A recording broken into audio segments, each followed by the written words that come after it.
ഇത്രയും ദിവസം നമ്മൾ ചർച്ച ചെയ്തുകൊണ്ടിരുന്നത് ദൈവതുല്യൻ ആരാണ് എന്നുള്ളതായിരുന്നു. പത്മകുമാർ പറഞ്ഞ ദൈവതുല്യൻ ആരാണ്? അത് കടകംപള്ളിയാണോ, പിണറായി വിജയനാണോ? അങ്ങനെ പല പേരുകളിലേക്ക് നമ്മളുടെ ചോദ്യങ്ങൾ പോയിക്കൊണ്ടിരുന്നു, സംശയങ്ങൾ നീങ്ങിക്കൊണ്ടിരുന്നു. പക്ഷെ ഇപ്പോ അതിന്റെയൊക്കെ ഒരു ഉത്തരം എന്നോണം ദൈവതുല്യൻ തന്ത്രി എന്ന രീതിയിലേക്ക് നമുക്ക് കാര്യങ്ങൾ വന്നിരിക്കുകയാണ്. തന്ത്രി കണ്ഠരര് രാജീവർ ഇപ്പൊ അറസ്റ്റിലായപ്പോ തന്ത്രി എന്ന് പറയുന്നത് ഭഗവാന്റെ പിതൃസ്ഥാനത്തുള്ള ഒരാളാണ്. അപ്പോ മകന്റെ സ്വർണം അച്ഛൻ കട്ടു. അതിന് നാട്ടുകാർക്ക് എന്താന്നുള്ള ചോദ്യം തന്നെയാണ് ഇവിടെ പ്രസക്തമായിട്ടുള്ളത്. പക്ഷെ സ്വന്തം മകന്റെ സ്വർണം കട്ടെടുത്ത് തന്ത്രിയായിട്ട് ഇത്രയും കാലം ഇരുന്ന ഒരു മനുഷ്യന്റെ കാര്യങ്ങൾ കൂടുതൽ പുറത്തു വരുമ്പോ ഇന്നിപ്പോ SIT വളരെ തന്ത്രപരമായിട്ടാണ് അദ്ദേഹത്തിന്റെ ചോദ്യം ചെയ്യലിന് വിളിച്ചത് പോലും. കൃത്യമായിട്ടും പത്മകുമാറിന്റെ കഴിഞ്ഞ ജാമ്യാപേക്ഷയിൽ പോലും ഈ കാര്യം മറച്ചു വെച്ചുകൊണ്ട് മുൻകൂർ ജാമ്യത്തിനുള്ള എല്ലാ പഴുതുകളും അടച്ചുകൊണ്ടാണ് അദ്ദേഹത്തെ ചോദ്യം ചെയ്യലിന് വിളിച്ചത്. ഇപ്പൊ ചോദ്യം ചെയ്യൽ കഴിഞ്ഞ ഉടനെ കൃത്യമായ തെളിവുകളുടെ അടിസ്ഥാനത്തിൽ അറസ്റ്റിലേക്ക് കടന്നിട്ടുണ്ട്. മുൻകൂർ ജാമ്യം എടുക്കാൻ ശ്രമിച്ചെന്നൊക്കെയുള്ള വാർത്ത. പക്ഷെ അതിന് മുന്നേ തന്നെ SIT കൃത്യമായിട്ട് മറച്ചു വെച്ചു എന്നൊക്കെ തന്നെയാണ് പറയപ്പെടുന്നത്. അപ്പൊ എന്തായാലും തന്ത്രി ഇപ്പൊ അറസ്റ്റിലായിരിക്കുകയാണ്. അതായത് മകന്റെ അച്ഛൻ അറസ്റ്റിലായിരിക്കുകയാണ്. ഭഗവാന്റെ സ്വർണം കട്ടു എന്നുള്ള കാര്യത്തിൽ തന്നെ തന്ത്രിയാണ് കൃത്യമായ വില്ലൻ, അല്ലെങ്കിൽ പത്മകുമാർ പറഞ്ഞ ദൈവതുല്യൻ തന്ത്രിയാണ് എന്ന് അനുമാനിക്കാവുന്ന എല്ലാ തെളിവുകളും ഇപ്പൊ പുറത്തു വന്നു കഴിഞ്ഞു. ഈ സാഹചര്യത്തിൽ ഇപ്പോ നമ്മുടെ ഹൈക്കോടതിയുടെ ഒരു ചോദ്യം കൂടി പ്രസക്തമായിട്ട് നിൽക്കുന്നുണ്ട്. ആഗോള അയ്യപ്പ സംഗമത്തിന്റെ ചില കണക്കുകൾ കോടതി ചോദിച്ചിട്ടുണ്ടായിരുന്നു. പക്ഷെ അത് ഇതുവരെ കണക്കുകളില്ല എന്ന് പറഞ്ഞ് നീട്ടിക്കൊണ്ടു പോവുകയായിരുന്നു. അപ്പൊ തന്ത്രി വരെ അറസ്റ്റിലായിരിക്കുന്ന സ്വർണ്ണക്കൊള്ള ഈ ഒരു രീതിയിൽ നിൽക്കുമ്പോൾ ED കൃത്യമായിട്ടും ED കൂടെ ഈ കേസ് എടുത്തിരിക്കുന്ന സാഹചര്യത്തിൽ ഹൈക്കോടതി ചോദിച്ചിരിക്കുന്നത് അയ്യപ്പ സംഗമത്തിന്റെ കണക്കുകൾ പുറത്തുവിടാൻ ഇനി എന്താണ് താമസം എന്നുള്ളതാണ് ചോദിച്ചിരിക്കുന്നത്. അപ്പോ ഇതിനെന്താണ് ചേട്ടാ ഇനി താമസമുള്ളത്? അല്ല, ഇനി താമസം എന്ന് പറഞ്ഞാൽ ഒരു താമസവും ഇല്ല. കൊടുക്കാനുള്ള കണക്കുകളൊക്കെ തന്നെ കൃത്യമായിട്ട് കൊടുക്കണം. കാര്യം ഈ ആഗോള അയ്യപ്പ സംഗമം തുടങ്ങിയത് മുതലാണ് ഈ പറയുന്ന സംഭവങ്ങളുടെ എല്ലാം തുടക്കം വരുന്നത്. ആഗോള അയ്യപ്പ സംഗമം നടക്കുമ്പോഴാണ് ഈ സ്വർണ്ണപ്പാളി അവിടെ ഇല്ല എന്നുള്ള വാർത്ത വരുന്നത്. ശരിക്കും ഓർമ്മയുണ്ട്. ഈ സ്വർണ്ണപ്പാളി അവിടെ ഇല്ല എന്നുള്ളത് അറിയിക്കേണ്ടവരല്ല അറിയിച്ചത്. കോടതിയില് ശബരിമലയ്ക്ക് ഒരു കോടതി ഉണ്ടല്ലോ. ഈ ശബരിമലയിലെ ഹൈക്കോടതി തന്നെ ഒരു ബെഞ്ച് തന്നെ ഉണ്ട് ശബരിമല.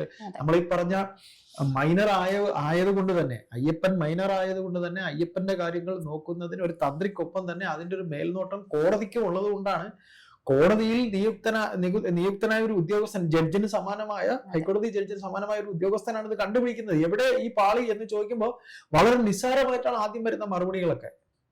ദ്വാരപാലക ശില്പത്തിന്റെയും വാതിൽപ്പാളിയിലെയും സ്വർണ്ണം എവിടെയെന്ന് നോക്കുമ്പോൾ നിസ്സാരമായിട്ട് അത് പോയിരിക്കുകയാണ്, ശരിയാക്കിയിട്ട് വരും എന്ന രീതിയിലാണ് പറയുന്നത്. അന്ന് ഈ ഉണ്ണികൃഷ്ണൻ പോറ്റി എന്ന് പറയുന്ന ആ കള്ള തിരുമാലിയുടെ ചേഷ്ടകളൊക്കെ കണ്ടാൽ നമുക്ക് അതിശയം തോന്നും. പക്ഷെ അവൻ ഇതെല്ലാം ഇത് ചെയ്യുമ്പോഴും എല്ലാ പഴുതും അവൻ എല്ലാവരെയും കുടുക്കിക്കൊണ്ടാണ് ഇത് ചെയ്തിരിക്കുന്നത്. അയാൾ ഇപ്പോൾ ആദ്യമായിട്ടാണ് ഞാൻ പോലും അവനെന്ന് ഞാൻ സംസാരിച്ചത്. കാരണം ഇവരിൽ നമ്മളൊരു പോറ്റി അല്ലെങ്കിൽ ഒരു തന്ത്രി എന്നൊക്കെ പറയുന്നവരെയൊക്കെ ഒരിക്കലും നമുക്ക് അങ്ങനെ പറയാൻ തോന്നില്ല. കാര്യം ദൈവത്തിന്റെ പ്രതിരൂപത്തിൽ നിൽക്കുന്ന ആൾക്കാരാണ്. ഞാൻ പറയുന്നതാ. ഇപ്പോഴാണ് ഞാൻ സത്യം പറയാം. എന്ന് വെച്ചാൽ എനിക്ക് പറയുന്ന പോലെ അമിതമായ ഒരു ആരാധനയോ അമിതമായ ഒരു വിശ്വാസമോ ഇവരോടൊന്നും എനിക്കില്ല. നമുക്ക് ദൈവാരാധനയുണ്ട്, ഭക്തിയുണ്ട്. നമ്മൾ അമ്പലത്തിൽ പോകും, ദൈവത്തോട് പറയാനുള്ളത്. അല്ല പോറ്റിയെടുത്ത് നമ്മൾ പറയാനൊന്നും പോകില്ല. നമ്മൾ പ്രാർത്ഥിക്കുകയാണെങ്കിൽ അത് ദൈവത്തോടെ പ്രാർത്ഥിക്കുള്ളൂ. പിന്നെ അബ്രാഹ്മണർ പൂജിക്കുന്ന അമ്പലത്തിലും ഞാൻ പോയിട്ടുണ്ട്. അബ്രാഹ്മണന്മാരല്ലാത്ത ബ്രാഹ്മണന്മാരെ പൂജാരികളൊന്നും എനിക്ക് വിശ്വാസമൊന്നുമില്ല. പക്ഷെ അതാണ് നമ്മളോട് പറയുന്നത്. ഇവിടെ ഇപ്പൊ നമ്മൾ സംസാരിച്ച ഈ വിഷയത്തിൽ ഇപ്പൊ തന്നെ ഈ പോറ്റി ഈ കുടുംബക്ഷേത്രമാണ്, അവരുടെ കുടുംബക്ഷേത്രമാണ്. ഒന്ന് ആലോചിച്ച് നോക്കുക. ഒരു കുടുംബക്ഷേത്രം ഐശ്വര്യ തുടക്കത്തിൽ പറഞ്ഞ പോലെ നമ്മളൊന്ന് ആലോചിക്കുക. ഒരു മൈനറായ ഒരു കുട്ടി എന്ന രീതിയിലുള്ള കൺസെപ്റ്റാണുള്ളത്. ആ ഒരു കുഞ്ഞിനോടുള്ള സ്നേഹമാണ് ഈ ഭക്തർ എല്ലാവരും കാണിക്കുന്നത്. ഒരു പൈതലിനോടുള്ള സ്നേഹം, ആ ഒരു സ്നേഹം, അതിലാണ് ആ ഭക്തിക്ക് ഇത്രയും വലിയ പാരമ്യം കിട്ടുന്നത്. അതാണ് ബ്രഹ്മചര്യം എന്ന് പറയുന്നത്. ഇന്നും ബ്രഹ്മചര്യനായിട്ട് ഇരിക്കുന്നതിന്റെ കാരണം. അപ്പൊ ആ അയ്യപ്പനെയൊക്കെ കട്ടോട്ട് നമ്മളൊന്ന് ആലോചിച്ച് നോക്കുക. ഇന്നലെയുണ്ട് ലക്ഷക്കണക്കിന് ഭക്തർ, ഇന്നലെയുണ്ട്. actually ഒരാൾക്കെന്നല്ല, കോടിക്കണക്കിന് ആൾക്കാർക്ക് അവിടുത്തെ ഭക്തിയുടെ പേരിൽ അനുഭവം അവർക്കത് അനുഭവമുണ്ട്. അവർ പ്രാർത്ഥിച്ചതിന്റെ ഫലമായിട്ട് അവർക്കുണ്ടായ മാറ്റങ്ങൾ, സ്വത്ത് കിട്ടാനും പണം കിട്ടാനും ഒന്നുമല്ല, വേദനകളോടെയാണ് അവർ പോകുന്നത്. ആ വേദന നീക്കി കൊടുത്തായിട്ട് എന്റെ ജീവിതത്തിൽ എന്റെ സ്വന്തം അനുഭവത്തിൽ തന്നെ എനിക്ക് ഉണ്ടായിട്ടുണ്ട്. അതുപോലെ എന്നെ പോലെ തന്നെ നിരവധി പേർക്ക് ഉണ്ട്. ആ ഒരു ഭക്തി എന്ന് പറയുന്നത് ഒരു പരകോടിയിൽ നിൽക്കുന്ന ഒരു സാധനം. അപ്പൊ ഇത് ആലോചിച്ച് നോക്കിക്കേ. ഇപ്പൊ നമ്മളോട് പലരും, നമ്മളെ സീനിയർ ആയിട്ടുള്ള പല പത്രപ്രവർത്തകരും സംസാരിക്കും, പത്മകുമാറിനെ അവിടേക്ക് നിയോഗിച്ചത് തന്നെ വെട്ടാനായിട്ടാണ്, വെട്ടിക്കൊണ്ട് പൊക്കോ എന്ന് പറഞ്ഞു എന്ന് പറയുന്ന ഭാഷയുണ്ട്. അതെനിക്ക് പറയാൻ ബുദ്ധിമുട്ടുണ്ട്. ഈ പറയുന്ന ആൾക്കാരെ കുറിച്ചൊക്കെ എനിക്ക് ഇത്ര അതിശയം തോന്നുന്നുണ്ട്. ഞാൻ നമ്മുടെ കമ്പനിയിൽ തന്നെ നമ്മുടെ തന്നെ ചീഫ് എഡിറ്റർ ആയിട്ടുള്ള ബഹുമാനപ്പെട്ട നന്ദകുമാർ എന്ന നമ്മുടെ ചീഫ് എഡിറ്ററോട് ഞാൻ ചോദിച്ചിട്ടുണ്ട്, സാറ് പറയുന്ന പോലെ ഈ പറയുന്ന നമ്മുടെ സംസ്ഥാനം ഭരിക്കുന്ന മുഖ്യമന്ത്രി ഇത് ചെയ്തിട്ടുണ്ടോ എന്ന് ഞാൻ അതിശയത്തോടെ ഞാൻ ചോദിച്ചിട്ടുണ്ട്. കാരണം ഇപ്പോഴും അതിശയമാണ്. നമ്മളൊരു സാധാരണക്കാരാ. ഇതൊന്ന് തൊടാൻ പോലും നമുക്ക് പേടിയാണ്. നമ്മൾ അമ്പലത്തിൽ എനിക്ക് തൊടാൻ പേടിയാണ് സത്യം. ഇത് ഭഗവാനെ പേടിയും സത്യം പറഞ്ഞാൽ ഈ വിശ്വാസി അവിശ്വാസി എന്നുള്ളൊരു കൺസെപ്റ്റ് തന്നെ വരുന്നത് ഇപ്പൊ ഞാൻ നോക്കിയിട്ട് ഏറ്റവും വലിയ എത്തിസ്റ്റ് അല്ലെങ്കിൽ ദൈവമില്ല എന്ന് വിശ്വസിക്കുന്നവർ ഈ കൊള്ള ചെയ്ത തന്ത്രിമാർ ഉൾപ്പെടെയുള്ളവരാണ്. ദൈവം ഉണ്ട് അല്ലെങ്കിൽ ഇതുപോലൊരു ശക്തി ഉണ്ടെന്നുള്ള ഒരു വിശ്വാസം അവർക്ക് എവിടെയെങ്കിലും ഹൃദയത്തിന്റെ ഏതെങ്കിലും ഒരു കോണിൽ ഉണ്ടായിരുന്നെങ്കിൽ ആ ഒരു ഭയം അല്ലെങ്കിൽ ആ ഒരു പേടി ആ ഒരു കരുണയില്ലാതെ ഈ സാധനങ്ങളൊക്കെ അവർ കടത്തിക്കൊണ്ട് പോകും. അപ്പോൾ ഈ പറയുന്ന എത്തിസ്റ്റുകൾ എന്ന് പറയുന്നവരല്ല ശരിക്കുള്ള എത്തിസ്റ്റുകൾ. ഈ പറയുന്ന തന്ത്രി കുടുംബത്തിൽപ്പെട്ട അല്ലെങ്കിൽ തന്ത്രിമാർ ഉൾപ്പെടെയുള്ളവര് ശരിക്കും ദൈവവിശ്വാസികളല്ല. ദൈവം ഇല്ല എന്നുള്ള ഉറച്ച വിശ്വാസം ഉള്ളതുകൊണ്ടായിരിക്കണമല്ലോ അവര് അവിടെയുള്ള സ്വർണം വരെ കടത്തിക്കൊണ്ട് പോയത്. എന്തായാലും തന്ത്രിയുടെ കാര്യം പറഞ്ഞു വരുമ്പോഴത്തേനും തന്ത്രി എന്ന് പറയുന്നത് ചേട്ടൻ പറഞ്ഞതുപോലെ പിതൃസ്ഥാനീയനാണ്. പ്രാണപ്രതിഷ്ഠയ്ക്ക് ഇത് കൊടുക്കുന്ന ആളാണ്. അപ്പൊ ഭഗവാന് പ്രാണൻ കൊടുക്കുന്ന ഒരാളാണ് പിതാവ് എന്ന് പറയുന്നത്. ശരി, നമ്മൾ ഈ ഇരിക്കുന്ന വിഗ്രഹം, ആ വിഗ്രഹത്തിന് ശക്തിയേറുന്നത് എങ്ങനെയാണ്? ഈ കൊടുക്കുന്ന മന്ത്രത്തിലൂടെയാണ് ശക്തി വരുന്നത്. മനസ്സ് സ്വയം കൊടുത്താണ് അത് ചെയ്യുന്നത്, അർപ്പിക്കുക ചെയ്യുന്നത്. പക്ഷെ ഭഗവാൻ അങ്ങോട്ട് കൊടുക്കുന്നതിന് അല്ലെങ്കിൽ ഭഗവാനെ സേവിക്കുന്ന ഈ തന്ത്രി എന്ന് പറയുന്ന ദേവസ്വം ബോർഡിന്റെ ശമ്പളം പറ്റുന്ന ഒരു തൊഴിലാളി മാത്രമാണ്. അപ്പൊ അച്ഛൻ മകന് ചെയ്തു കൊടുക്കുന്ന അല്ലെങ്കിൽ ചേട്ടന്റെ മക്കൾക്ക് ചെയ്തു കൊടുക്കുന്നതിന് ചേട്ടൻ ഒരിക്കലും ശമ്പളം വാങ്ങില്ല. പക്ഷെ അവിടെ ശമ്പളം പറ്റുന്ന ഒരു ജീവനക്കാരനാണ്. അപ്പൊ പിതാവ് എന്നുള്ള ഒരു കോൺസെപ്റ്റ് നമുക്ക് അവിടെ നിന്ന് വിടാം. അദ്ദേഹം ഒരു തൊഴിലാളിയെ മാത്രമാണ്, മകനെ സേവിക്കാൻ നിൽക്കുന്ന ഒരാളല്ല അദ്ദേഹം. അപ്പൊ തൊഴിലാളിക്ക് തൊഴിലിൽ കിട്ടുന്ന കാര്യങ്ങൾ ചിലപ്പോൾ കൂടുതൽ വേണം എന്നുള്ള ആർത്തിയും കാര്യങ്ങളും ഒക്കെയുള്ള ഒരു സാധാരണ മനുഷ്യനാണ് അയാള്. അല്ലാണ്ട് ഈ പറയുന്ന പോലെ ബ്രാഹ്മണരെ നമ്മളിങ്ങനെ ജാതി പറഞ്ഞതല്ല ഞാൻ. പക്ഷെ അവരെ വലിയൊരു ദൈവതുല്യരായിട്ടൊക്കെ കാണേണ്ട ആവശ്യമില്ല എന്നുള്ളത് അങ്ങനെയൊക്കെ കാണിച്ചതിന്റെ ഫലമാണ് ഈ കാണുന്നത്. ഇവരാരും ദൈവങ്ങളല്ല. ചുരുക്കത്തിൽ ഈ പറയുന്ന പോലെ തന്ത്രിയെ ഇതുവരെ ചോദ്യം ചെയ്യാതെ വിട്ടിരുന്നത് നിയമപരമായിട്ട് അയാൾക്ക് സാമ്പത്തികമായിട്ടുള്ള ഇടപാടുകളിൽ ഉത്തരവാദിത്തം ഇല്ലായിരുന്നു. പക്ഷേ ഈ ക്ഷേത്രത്തിൽ നിന്നും, അതായത് ക്ഷേത്ര മതിലിന്റെ ഉള്ളിൽ നിന്ന്, അതായത് ക്ഷേത്ര മര്യാദ എന്ന് പറയുന്ന ഒരു പോർഷനിൽ നിന്നും പുറത്തേക്ക് എന്ത് ചെയ്യണമെങ്കിലും എന്ത് പോണെങ്കിലും ഒരു കിണർ കുഴിക്കണമെങ്കിലോ കിണർ ഒന്ന് തേകണമെങ്കിൽ പോലും ഈ തന്ത്രിയുടെ ഇടപെടൽ വേണം, അനുവാദം വേണം. അപ്പോ തന്ത്രി ആദ്യം കൊടുത്തിരുന്ന മൊഴിയിലൊക്കെ തന്ത്രി പറഞ്ഞിരുന്നത് ഞാൻ ഇത് പുറത്തേക്ക് കൊണ്ടുപോകാൻ ഞാൻ അനുവാദം കൊടുത്തിരുന്നില്ല എന്നാണ് അദ്ദേഹം പറഞ്ഞിരുന്നത്. പക്ഷേ പത്മകുമാർ കൃത്യമായിട്ടും പറയുന്നത് പോറ്റിയെ ഈ പരിചയപ്പെടുത്തിയതും പോറ്റിയെ കൊണ്ടുവന്നതും ഇത് അനുവാദം കൊടുത്തതും ഒക്കെ തന്ത്രി തന്നെയാണെന്ന് കൃത്യമായിട്ടും മൊഴി ഇപ്പൊ പുറത്ത് വന്നിട്ടുണ്ട്. അപ്പോ തന്ത്രിയുടെ ഇപ്പോഴത്തെ കേസുകൾ എടുക്കുമ്പോൾ ഒരു 3ഓളം ഈ അനുവാദം കൊടുക്കലുകൾക്ക് സംശയാസ്പദമായിട്ട് തന്നെയാണ് നിൽക്കുന്നത്. ഈ സ്പോൺസർഷിപ്പുകളിൽ ഉൾപ്പെടെയുള്ള അനുവാദം തന്ത്രി കൊടുത്തതിൽ പലതിലും കൃത്യമായിട്ടും ഇപ്പൊ തന്ത്രി കൊണ്ടുവന്ന് പരിചയപ്പെടുത്തിയ ഒരാളെന്നുള്ള നിലയ്ക്ക് സ്പോൺസർ ആയിട്ടുള്ള ഉണ്ണികൃഷ്ണൻ പോറ്റിക്ക് പത്മകുമാർ ഉൾപ്പെടെയുള്ളവർ ചിലപ്പോൾ സഹായം ചെയ്ത് കൊടുത്തിരിക്കാം. പക്ഷെ അത് തന്ത്രിയാണ്, തന്ത്രി ഡയറക്റ്റ് പരിചയപ്പെടുത്തിയ ഒരു മനുഷ്യനാണ്. അപ്പൊ തന്ത്രിക്ക് അപ്പുറത്തേക്ക് തന്ത്രി തന്നെ ആയിരിക്കണം. തന്ത്രിയെ ചോദ്യം ചെയ്യാതെ ഇത്രയും നാൾ ഇത് നീട്ടിക്കൊണ്ട് പോയത് എന്തിനാണെന്നുള്ളതാണ് ഏറ്റവും വലിയ ചോദ്യം. നിയമവശം. കാര്യം ഇദ്ദേഹത്തെ പോലെ ഒരു വലിയ ആളല്ലേ. നമ്മൾ ഇവിടെയാണ് ചില കാര്യങ്ങൾ നമ്മൾ ചോദിക്കേണ്ടി വരുന്നത്.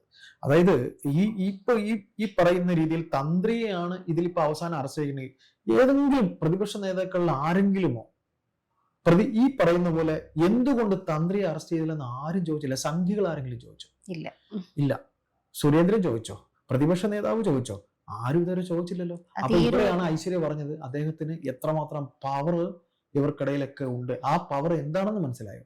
നമ്മൾ നേരത്തെ പറഞ്ഞ പോലെ അയ്യപ്പനെ പൂജിക്കുന്ന ആളെ നമുക്ക് അങ്ങനെ തെളിവില്ലാതെ പറയാൻ പറ്റില്ല, കണ്ണുറച്ച് പറയാൻ പറ്റില്ല. പക്ഷെ എന്തൊക്കെ വന്നാലും അയ്യപ്പനെ പൂജിക്കുന്ന ഒരാളുടെ കണക്കെടുത്ത് നോക്കിക്കഴിഞ്ഞാൽ അദ്ദേഹം അടക്കുന്ന ഇൻകം ടാക്സ് എന്ന് പറയുന്നത് 1.5 കോടി രൂപയാണ്. ഇപ്പൊ പുറത്ത് വന്നിരിക്കുന്ന കണക്കുകൾ പ്രകാരം 1.5 കോടി രൂപ ഇൻകം ടാക്സ് അടക്കുന്ന ഒരാളാണ്. അപ്പോ അതിലും വലിയ ടാക്സ്, ഇത്രയും വലിയ വെട്ടിപ്പ് നടത്തിയവരെ ടാക്സ് വെട്ടിപ്പ് നടത്തിയിട്ടുണ്ടാവും. അപ്പൊ 1.5 കോടി പ്രത്യക്ഷത്തിൽ അടക്കുമ്പോൾ എത്രയോളം അവർക്ക് വരവുണ്ടായിരിക്കും എന്ന് ചേട്ടനൊന്ന് ആലോചിച്ച് നോക്കൂ. അവിടെ വരുന്ന നടവരവിന് പുറമെ ഇതുപോലെയുള്ള കാര്യങ്ങൾ ചെയ്യണം. 1.5 കോടി ടാക്സ് അടക്കുന്ന ഒരാളെന്ന് പറഞ്ഞാൽ അദ്ദേഹത്തിന്റെ ഒരു വാർഷിക വരുമാനം എന്ന് പറയുന്നത് എത്രയായിരിക്കും എന്ന് ചേട്ടൻ ആലോചിച്ച് നോക്കും. തീർച്ചയായിട്ടും. അല്ല ഐശ്വര്യ, നമ്മൾ തുടക്കത്തിൽ സംസാരിച്ചു തുടങ്ങിയപ്പോൾ നമ്മൾ പറഞ്ഞു പോയത് അവിടുത്തെ ഈ ആഗോള അയ്യപ്പ സംഗമത്തിന്റെ കാര്യമാണ്. അതെ, അവിടെ ഒരു സത്യം ഒളിഞ്ഞിരിപ്പുണ്ട്. അതായത് ഈ ശബരിമലയിലെ സ്ത്രീ പ്രവേശന കാര്യവുമായി ബന്ധപ്പെട്ട് അന്ന് ഭരണത്തിരിക്കുന്ന സർക്കാരും ഈ സർക്കാരാണ്. അന്ന് ഈ സർക്കാർ തന്നെയാണ്. അതിനുശേഷം ആ വരുത്തി വെച്ച കളങ്കം എന്ന് പറയുന്നത് ഒരിക്കലും തീരില്ല. ഇവരിനി വീടുകളിൽ പോയി കാലി പിടിച്ച് കാര്യം നടന്നുപോയി എന്നൊക്കെ പറഞ്ഞാലും സുപ്രീം കോടതി വിധി പറഞ്ഞിട്ട് അത് നടപ്പാക്കാത്ത എത്രയോ വിധികൾ ഇവിടെ വേറെ ഒരുപാടുണ്ട്. എത്രയോ വിധികളുണ്ട്. അപ്പൊ ഇത് നടപ്പാക്കാനായിട്ട് ഇറങ്ങി തിരിച്ച ഒരു വിപ്ലവ പാർട്ടിയാണ് ചരിത്രത്തിൽ രേഖപ്പെടുത്താൻ ഇങ്ങനെ ഒരു മുഖ്യമന്ത്രി പിണറായി വിജയൻ എന്ന ബഹുമാനപ്പെട്ട മുഖ്യമന്ത്രി ഇവിടെ ഭരണത്തിൽ ഇരുന്നപ്പോൾ ശബരിമലയിൽ സ്ത്രീകളെ കയറ്റി എന്ന് പറയാനാണ്. ഇതിൽ ഒരു കാര്യം കൂടി ഞാൻ പറയാം. അതായത് ഭഗവാൻ അയ്യപ്പ സ്വാമിയെ തൊട്ട് കളിക്കാനായി ഇറങ്ങി തിരിച്ചവർ ആരൊക്കെയുണ്ടോ അവർക്കൊക്കെ പടിപടിയായിട്ട് പണി. സ്വർണം പൂശിയ അദ്ദേഹം ഇവിടെ ഇല്ലല്ലോ, വിജയ് മല്യ. അതിൽ എന്തോ നമ്മൾ ഈ പറയുന്ന സംഗതികളായാലും അല്ലെങ്കിലായാലും അയാൾക്ക് സ്വന്തം രാജ്യത്ത് പോലും നിൽക്കാൻ പറ്റുന്നില്ലല്ലോ, അല്ലെ? അത് അവിടെ മുതൽ നമ്മൾ പറഞ്ഞാൽ മതി. ഉറപ്പായിട്ടും എന്തായാലും ഹൈക്കോടതിയുടെ ഈ ചോദ്യം ഭയങ്കര പ്രസക്തമായിട്ട് നിൽക്കുന്ന ഒരു സമയം തന്നെയാണിത്. ആഗോള അയ്യപ്പ സംഗമത്തിന്റെ കണക്ക് ഇതുവരെ പുറത്തു കൊടുത്തില്ല എന്ന് പറയുമ്പോൾ ആരാണ് ആ സ്പോൺസർമാര്? അന്ന് നടന്നപ്പോ ഈ പറയുന്ന വലിയ VIPs ഒക്കെ താമസിച്ചത് അങ്ങ് പത്തനംതിട്ടയില് അല്ലെങ്കിൽ അല്ല, കോട്ടയത്തും കുമരകത്തും ഒക്കെ ആയിട്ടുള്ള മുന്തിയ ഹോട്ടലുകളില് ഗോകുലം ഗ്രാൻഡ് ഉൾപ്പെടെയുള്ള കാര്യങ്ങൾ അവിടെയൊക്കെയാണ് താമസിച്ചിട്ടുള്ളത്. അപ്പൊ ഇത്രയും പേർക്കുള്ള ക്യാഷ് ഒക്കെ കൊടുത്ത് ഇത്രയും സ്പോൺസേഴ്സിനെയൊക്കെ അവിടെ കൊണ്ടുപോയി നിർത്താനായിട്ട്, എന്നിട്ട് ഇത് കഴിഞ്ഞ് ആഗോള അയ്യപ്പ സംഗമം കഴിഞ്ഞിട്ട് അങ്ങോട്ട് ചെന്നിട്ടോ അത് കഴിഞ്ഞ് നടതുറപ്പിന് ചെല്ലുമ്പോൾ സ്ത്രീകൾ ഉപയോഗിക്കുന്ന ടോയ്ലറ്റുകളിൽ പോലും വെള്ളമില്ലാണ്ട് പല ടോയ്ലറ്റുകളും ടോയ്ലറ്റ് ഉണ്ട്, വയസ്സായവരൊക്കെ വരുന്നത്. പക്ഷെ കാര്യങ്ങൾക്കൊന്നും അവരെയൊക്കെ പാടെ അവഗണിച്ചുകൊണ്ട് ഇത്രയും വലിയ VIPsന് ഈ ആഗോള അയ്യപ്പ സംഗമത്തിന് പിന്നെ ഇവര് ഇതിനകത്ത് എന്താണ് ഈ കാണിച്ചു കൂട്ടിയത്? ഇത്രയും VIPsന് താമസിക്കാൻ വേണ്ടിയിട്ട് വമ്പൻ ഹോട്ടലുകളിൽ സൗകര്യം ഉൾപ്പെടെ എല്ലാ കാര്യങ്ങളും ചെയ്തു കൊടുത്തു. അപ്പൊ ഇത്രയും ക്യാഷ് മുടക്കി ഇങ്ങനൊരു കാര്യം ചെയ്യുമ്പോൾ അതിന്റെ കണക്കുകൾ സൂക്ഷിക്കാണ്ട്, അതും ഇത്രയും ഡിജിറ്റൽ യുഗത്തിൽ ഇതിന്റെ കണക്കുകൾ സൂക്ഷിച്ചിട്ടില്ല എന്ന് പറഞ്ഞാൽ നമ്മൾ എങ്ങനെയാണ് അതിനെ വിശ്വസിക്കേണ്ടത്? അല്ല, അതിൽ ഒരു കാര്യം കൂടെ ഉണ്ട്. നമ്മൾ ആ വാർത്ത ആഗോള അയ്യപ്പ സംഗമം നടക്കുമ്പോൾ ശബരിമലയും അയ്യപ്പ സ്വാമിയും ഒക്കെ ആയിട്ടുള്ള ഒരു ഭക്തിയുടെ നിറവില് നമ്മൾ ഈ പറയുന്ന ഭരണകർത്താക്കളോട് സംസാരിക്കുമ്പോൾ ഒരു നിസ്സാരം പോലെയാണ്. അത് ദേവസ്വം ബോർഡിന്റെ പരിപാടിയാണ്. ഈ ദേവസ്വം ബോർഡിന്റെ പരിപാടിയില് ദേവസ്വം ബോർഡിന്റെ പ്രസിഡന്റിന്റെ സ്ഥാനം എന്തായിരുന്നു? ഈ ആഗോള അയ്യപ്പ സംഗമത്തിൽ ദേവസ്വം ബോർഡിന്റെ പ്രസിഡന്റിനുള്ള ചുമതല എന്ന് പറയുന്ന കുശിനിക്കാരന്റെ ചുമതലയായിരുന്നു. അല്ല, അവിടെ കുശിനിക്കാരന്റെ ചുമതലയായിരുന്നു. അതായത് അവർക്കുള്ള ഭക്ഷണം അറേഞ്ച് ചെയ്യുന്ന ഡ്യൂട്ടി മാത്രമായിരുന്നു അയാൾക്കുണ്ടായിരുന്നത്. അല്ലാണ്ട് ബാക്കിയെല്ലാം ഈ അധ്യക്ഷ പ്രസംഗം ഉൾപ്പെടെ ബാക്കി എല്ലാം ചെയ്തത് CPM-കാരല്ലേ? അവിടെ ഉദ്ഘാടകനായിട്ട് വന്നതും എല്ലാം CPM-ന്റെ പരിപാടിയായിരുന്നില്ലേ? പറയുമ്പോഴും CPM-കാര് എന്ന് പറയുമ്പോഴും ശബരിമലയിലെ ഭക്തന്മാരില് 80% കമ്മ്യൂണിസ്റ്റ് പാർട്ടിയിലുള്ള ആൾക്കാരാണ്. അതറിയോ? ദൈവവിശ്വാസം ഇല്ലെന്ന് പറയുന്ന പാർട്ടിയിലെ ആൾക്കാരാണ് ശബരിമല അയ്യപ്പന്റെ ഭക്തന്മാര്. അത് ഇവർക്ക് അത് അറിയാവുന്നതാ.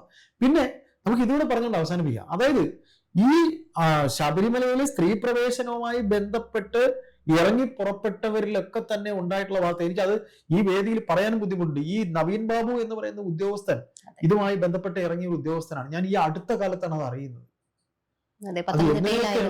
പത്തനംതിട്ട ജില്ലയിൽ അദ്ദേഹം ഉണ്ടായിരുന്ന സമയത്ത്. അപ്പോ നമ്മൾ ഒരിക്കലും മരണപ്പെട്ട ശേഷം അദ്ദേഹത്തെ കുറ്റപ്പെടുത്തുന്നതല്ല.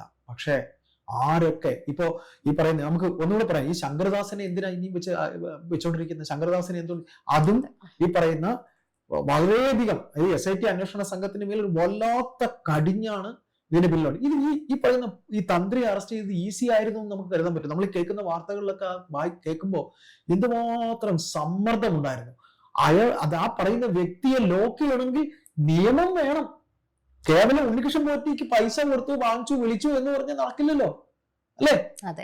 പക്ഷെ ഒരു കാര്യം, ഈ ഒരു അവസരത്തിൽ കേരള പോലീസിന്, അത് ഹൈക്കോടതി നിരീക്ഷണത്തിലുള്ള പോലീസ് ഓഫീസർമാരെ നോക്കിയത് കൊണ്ട് സർക്കാർ ഇപ്പോ ഞങ്ങൾ ചെയ്യാനുള്ളതൊക്കെ ചെയ്തു എന്ന് പറയുക.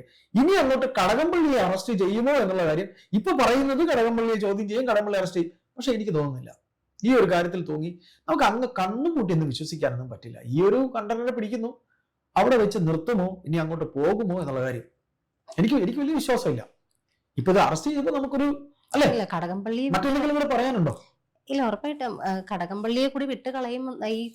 ഇത് ഇവിടെ കൊണ്ട് തന്ത്രിയിൽ അവസാനിക്കുന്ന ഒരു കൊള്ളയായിട്ട് ഇതിനെ കണക്കാക്കാൻ പറ്റില്ല ചേട്ടാ. ഇത് പക്ഷെ നമ്മുടെ ചീഫ് എഡിറ്റർ പറയുന്നത് മുഖ്യമന്ത്രിക്ക് പൂർണ്ണമായി ഇതിൽ പങ്കുണ്ടെന്നാണ് പറയുന്നത്. അല്ല, അത് കൃത്യമായിട്ടും ഈ ഒരു ശബരിമലയിൽ നിന്നും തിരുവനന്തപുരത്തേക്ക് വന്നുപോയിക്കൊണ്ടിരുന്ന ഒരു വാഹന വ്യൂഹങ്ങളുടെ കണക്കുകളും കഴിഞ്ഞിടയ്ക്ക് നമ്മൾ പുറത്ത് വന്നായിരുന്നു കാര്യങ്ങൾ.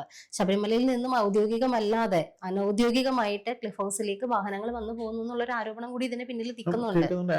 അപ്പൊ അങ്ങനെ ഒരു അഭ്യൂഹം അവിടെ നിൽക്കുമ്പോൾ അതിലേക്കൊന്നും അന്വേഷണം ചെല്ലും എന്നുള്ള വിശ്വാസമൊന്നും എനിക്കില്ല. നമ്മൾ ഈ ഒരിക്കലുമില്ല. തന്ത്രിയുടെ പേരാണെങ്കിൽ പോലും നമ്മൾ ക്രൈമാണ് ആദ്യം പുറത്ത് പറഞ്ഞൊരു വിഷയം നമ്മൾ ആദ്യം പറഞ്ഞിരുന്നു. തന്ത്രിക്ക് അവിടുത്തെ വാജിവാഹനം, അയ്യപ്പന്റെ വാജിവാഹനം അതെ, എങ്ങോട്ട് പോയി എന്നുള്ളത്. അതെ. അത് ഹൈദരാബാദിലെ വ്യവസായിയുടെ വീട്ടിലിരിക്കുന്നു. തന്ത്രി കൊണ്ടുപോയ, തന്ത്രിയുടെ കയ്യിലുണ്ടെന്ന് തന്ത്രി പറയുന്ന, ഇപ്പോഴും പറഞ്ഞുകൊണ്ടിരിക്കുന്ന വാജിവാഹനം ഹൈദരാബാദിലെ വ്യവസായിയുടെ വീട്ടിലിരിക്കുന്നു, പൂജാമുറിയിൽ ഇരിക്കുന്നു എന്ന് ഒരാൾ പറഞ്ഞിട്ട് ആ കോൺട്രവേഴ്സി വന്ന സമയത്തും തന്ത്രി പറഞ്ഞു അത് ഞാൻ ഏത് നിമിഷവും തിരിച്ചു തരാൻ തയ്യാറാണെന്ന്. ഇപ്പൊ പോലും ഒരു മാധ്യമങ്ങളും അത് റിപ്പോർട്ട് ചെയ്യുന്നില്ല എന്ന് മാത്രമല്ല, ഇപ്പൊ പോലും ഇപ്പൊ അറസ്റ്റിലായ സമയത്ത് പോലും ഈ വാജിവാഹനം എന്തുകൊണ്ടാണ് തിരിച്ചു കൊണ്ടേ വെക്കാത്തത്?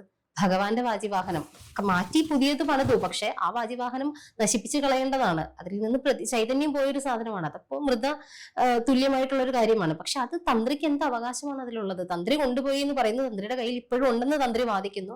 പക്ഷെ അത് അവിടെ ഇല്ല എന്ന് ഒരാള് ദൃക്സാക്ഷിയായിട്ട് വന്ന് പറഞ്ഞിട്ട് പോലും തന്ത്രിയോട് അത് തിരിച്ചു തരാമെന്ന് പറയുന്നതല്ലാണ്ട് തന്ത്രി അത് തിരിച്ചു തന്നിട്ടില്ല. അതിനെ പറ്റിയിട്ട് ഒരു ന്യൂസുകളും പുറത്തു വരുന്നില്ല. അപ്പൊ അതൊക്കെ എവിടെ? അപ്പോ ശബരിമല അയ്യപ്പനെ പൂജിക്കുന്ന കുടുംബത്തിലെ ഒരാൾ തന്നെ ഇത് ചെയ്യുമ്പോൾ ഇനി ദേവസ്വം ബോർഡ് ഏത് രീതിയിൽ അയ്യപ്പനെ പൂജിക്കാനായി അയ്യപ്പനെ പൂജിക്കാൻ ഈ ബ്രാഹ്മണരായിട്ടുള്ളവരെ എങ്ങനെ ഏൽക്കും? അല്ലെങ്കിലും തന്ത്രിക്ക് അവിടെ ആ സമയത്ത് പുതിയ മേൽശാന്തിയെ ഇരുത്തുന്ന സമയത്ത് മൂലമന്ത്രം പറഞ്ഞു കൊടുക്കുന്നതിനപ്പുറത്തേക്ക് പിന്നെ പക്ഷെ തന്ത്രിക്ക് അവിടെ സ്വന്തമായിട്ടൊരു മുറിയുണ്ട്. ഈ അങ്ങനെ ഇരിക്കേണ്ട ഒരു റൈറ്റും തന്ത്രിക്ക് ഇല്ല അതിനകത്ത്. അതുപോലും ചോദ്യം ചെയ്യപ്പെടേണ്ട കാര്യങ്ങളാണ്. അപ്പൊ പറഞ്ഞു വരുമ്പോൾ നമുക്ക് ഒരുപാടുണ്ട് സംസാരിക്കാൻ. ഒരു കാര്യം കൂടെ നമുക്ക് പറയാം. അതായത് ഒരു യഥാർത്ഥ തന്ത്രി എന്ന് പറയുമ്പോൾ ആ കാണുന്ന വിഗ്രഹത്തിന് മന്ത്രം കൊടുത്ത് ജീവനേകേണ്ടതാണ്. കൃത്യമായി ആ ജീവൻ ഉണ്ടെങ്കിലേ ആ അമ്പലത്തിൽ ആ വിഗ്രഹത്തിന് തേജസ് ഉണ്ടാവുള്ളൂ. അതിന് ചെറിയ അമ്പലമായാലും വലിയ അമ്പലമായാലും. ഭഗവാന് ജീവൻ കൊടുത്തോ കൊടുത്തില്ലേ എന്നുള്ളതല്ല, ആൾക്കൊരു ജീവിതം കെട്ടിപ്പടുക്കാൻ ആളെന്തായാലും ഈ ഒരു കാലഘട്ടം കൊണ്ട് ആൾ ശ്രമിച്ചിട്ടുണ്ട്. ഏതായാലും ഒരു വളരെ അതിശയമാണ് തോന്നുന്നത്. ഒരു പേടിയും ഭയവും ഒക്കെയാണ് നമുക്ക് ഇതിലൂടെ എനിക്ക് അങ്ങനെയാണ് തോന്നുന്നത്. എന്നാൽ ഇതൊക്കെ ചെയ്തല്ലോ എന്നൊരു തോന്നലാണ്. ദിവസങ്ങളിൽ കാണാൻ നമുക്ക് കാത്തിരിക്കാം.